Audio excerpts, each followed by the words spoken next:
పులిని చూసి నక్క వాతలు పెట్టుకుందంటారు. ఇదొక సామెత.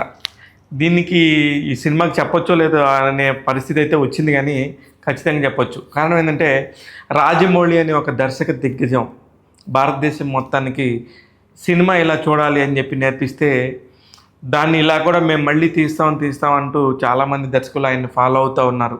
దానివల్ల నిర్మాతలకి చాలా నష్టం, హీరోలకి టైం వేస్ట్, చాలా ప్రాబ్లమ్స్ ఉన్నాయి.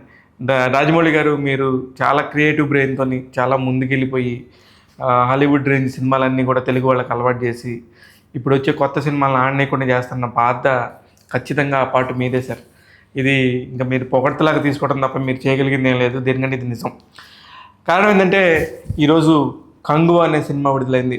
సూర్య ఫ్యాన్స్ కానీ సూర్యకు సంబంధించిన వాళ్ళందరూ కూడా చాలా ఆసక్తికరంగా ఎదురు చూసిన సినిమా.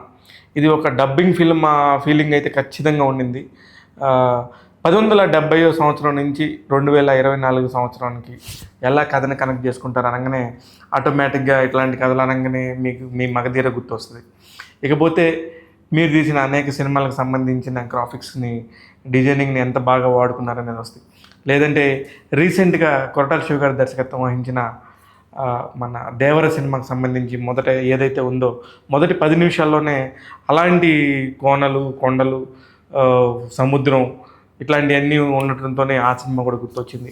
ఇలాగా అంటే ఒక సినిమా చూస్తున్నప్పుడు అనేక రకాల సినిమాలు గుర్తుకు రావడం అనేది సహజమే, కానీ ఎక్కడ కూడా ఆ కథలో కరెక్ట్గా లేనివై కూర్చోబెట్టేటట్టుగా చేస్తే కనుక అది బాగుంటుంది. ఇట్లాంటి ఒక పరిస్థితి అయితే కంగువా అనే సినిమాకి మాత్రం ఖచ్చితంగా లేదనే చెప్పాలి. ఇకపోతే జ్ఞానవేల్ రాజా గారు నిజంగా ప్రౌడ్లీ ప్రజెంట్స్ లాగా చేసుకున్న ఒక సినిమా. చాలా అత్యద్భుతమైన ఖర్చు పెట్టారు. సినిమా ఖర్చుకి ఎక్కడ వెనకాడకుండా వాళ్ళకి ఏమేం కావాలి, వాళ్ళు ఎంత మందికి ఆ మేకప్లు వాటికి సంబంధించి ఎఫర్ట్లో మాత్రం ఎటువంటి తప్పు లేదు. ఖచ్చితంగా సూపర్ ఎఫర్ట్ పెట్టారు టీం అంతా కూడా. శివ టీం దర్శకత్వం వహించారు.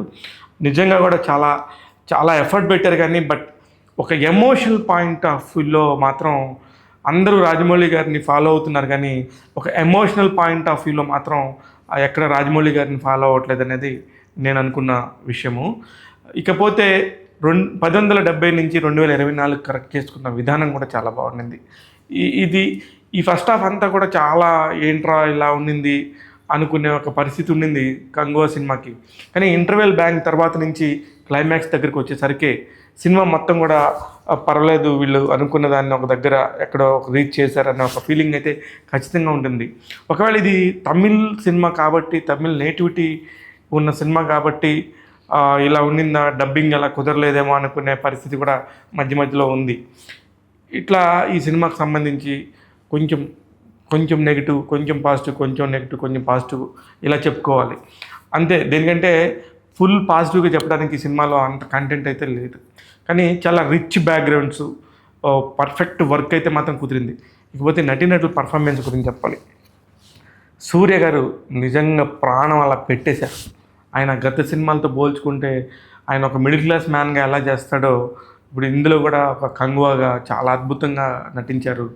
తన ప్రజల కోసం, తను నమ్మిన ప్రజల కోసం ఎలా చేయాలి, ఎలా వాళ్ళందరి కోసం ఎలా నిలబడాలి, తండ్రి మాట జమ దాటకుండా రాముడు అడవులకు వెళ్ళినట్టుగా తన తండ్రి మాట కోసం అతన్ని రాజ్యాన్ని వదిలిపెట్టి వెళ్ళిపోతాడు. ఇలాగా అలా ఒక కోణలో ఉంటారనమాట. ఇవన్నీ ఇంకా మీరు సినిమా చూస్తేనే బాగుంటుంది. సినిమాలో చూస్తే 3Dలో వచ్చేసరికి కూడా ఒక ఎఫెక్ట్ తీసుకొచ్చారు. చాలా అప్గ్రేషన్ అయింది. కంటెంట్ పరంగా మాత్రం చాలా కొత్తగా తీయడానికి అయితే మాత్రం ప్రయత్నించారు. తమిళ్లో ఇట్లాంటి బడ్జెట్స్ వచ్చిన సినిమాలు మొన్న ఈ మధ్య మణిరత్నం గారి PS1 ఒకటి మంచి విజయాన్ని సాధించింది, విజయం దక్కించుకుంది అక్కడ. కానీ ఇక్కడ కాదు. అలానే కంగువా కూడా ఒకవేళ తమిళంలో పెద్ద విజయం సాధిస్తుందేమో, ఇక్కడైతే మాత్రం ఒకసారి జస్ట్ అలా చూడొచ్చు సూర్య గారికి నటన కోసం అన్న ఫీలింగ్ అయితే ఉంటుంది. అలాగే బాబిడియోల నటన కూడా బాగుండింది. ఫైనల్లో మాత్రం ఒక సర్ప్రైజ్ ఎలిమెంట్ ఉంది.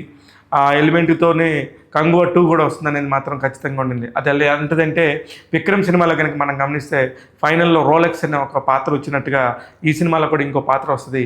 అది మాత్రం ఖచ్చితంగా ఎంజాయ్ చేస్తారు. అందరూ ఒకసారిగా అటెన్షన్ పే చేస్తారు.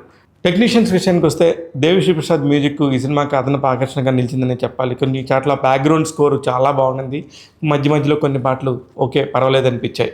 ఇకపోతే కెమెరామెన్ వర్క్ కానీ సీజీ వర్క్ కానీ ఎస్పెషల్లీ ఫైటర్స్ చేసిన వర్క్ మాత్రం సెకండ్ హాఫ్లో అమేజింగ్ అని చెప్పాలి. కంగువ సినిమాకి ట్యాగ్ తెలుగు ఇస్తున్న రేటింగ్ 2.75 out of 5. నేను మీ శివ మల్లాల.